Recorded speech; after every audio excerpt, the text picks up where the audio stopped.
If you trade with stock charts, you're used to seeing volume at the bottom showing you when shares are traded.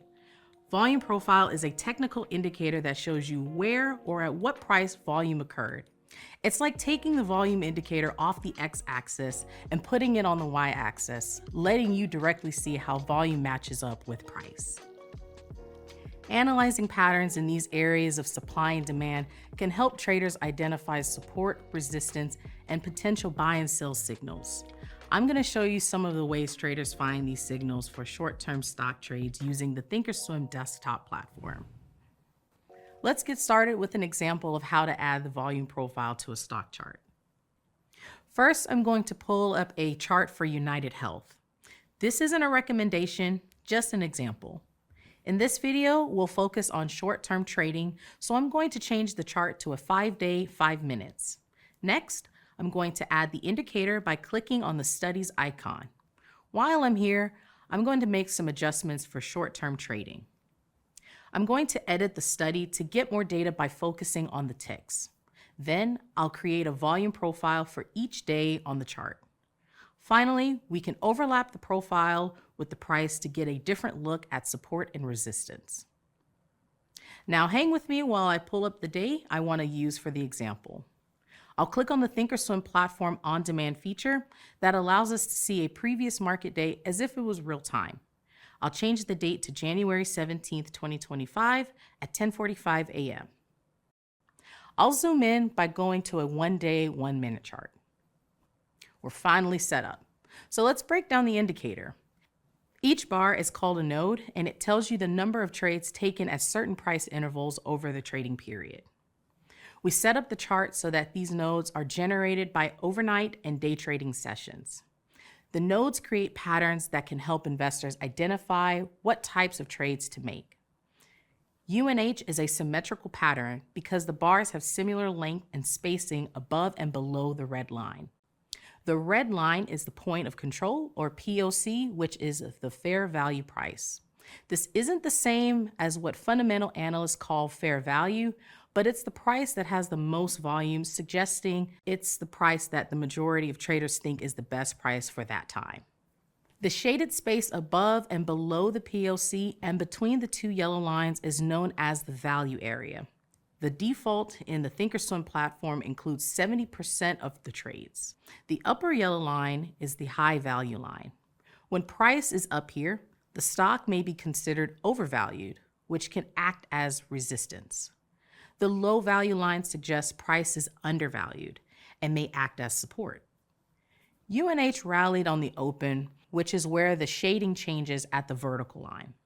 The price ran up to the upper value line around 520 and appeared to bounce off resistance, which some traders see as a bearish signal.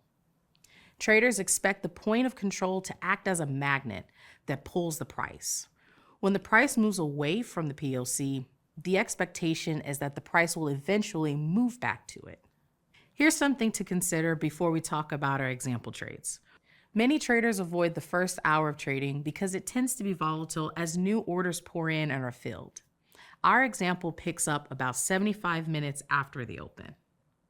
To take this hypothetical trade, we could short shares of UNH and set a target price at 515, which is the POC.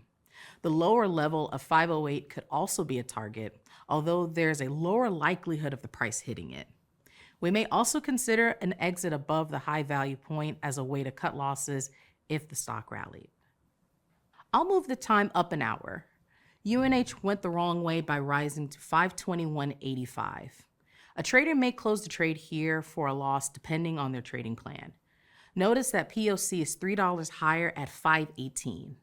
It's important to remember that as the trading goes on, the POC and value areas will shift. However, that doesn't necessarily mean you have to change your targets. Moving forward again, UNH fell to the original POC at 515, which is one potential exit signal. Skipping forward near the close, we see UNH didn't quite make it to the lower 508 target in that trading session, closing just below 511. So trading symmetrical pattern is all about waiting for price to go back to the average. Of course, there's no guarantee that the price will revert, which brings us to some other volume profile patterns. I'll go to Tesla for a trending pattern. Once again, this is not a recommendation. The stock rallied in pre-market trading on January 15th, 2025, creating an uptrending P pattern. A bullish P pattern can occur when a stock rallies and then consolidates. The opposite is a bearish B pattern, where the stock may sell off and consolidate, making a small case B. If we were to enter a hypothetical trade, we might choose to buy after Tesla created a new higher low or after a breakout above the upper value line. For potential exits, we could expand the chart to 5-day, 5 minutes to see potential resistance lines. We could also put some kind of loss exit around the lower value line. Tesla rallied throughout the day, causing the POC and value areas to move higher as well. It also moved past resistance set a couple of days ago.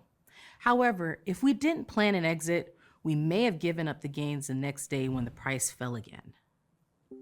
The volume profile allows you to identify the price where investors see value.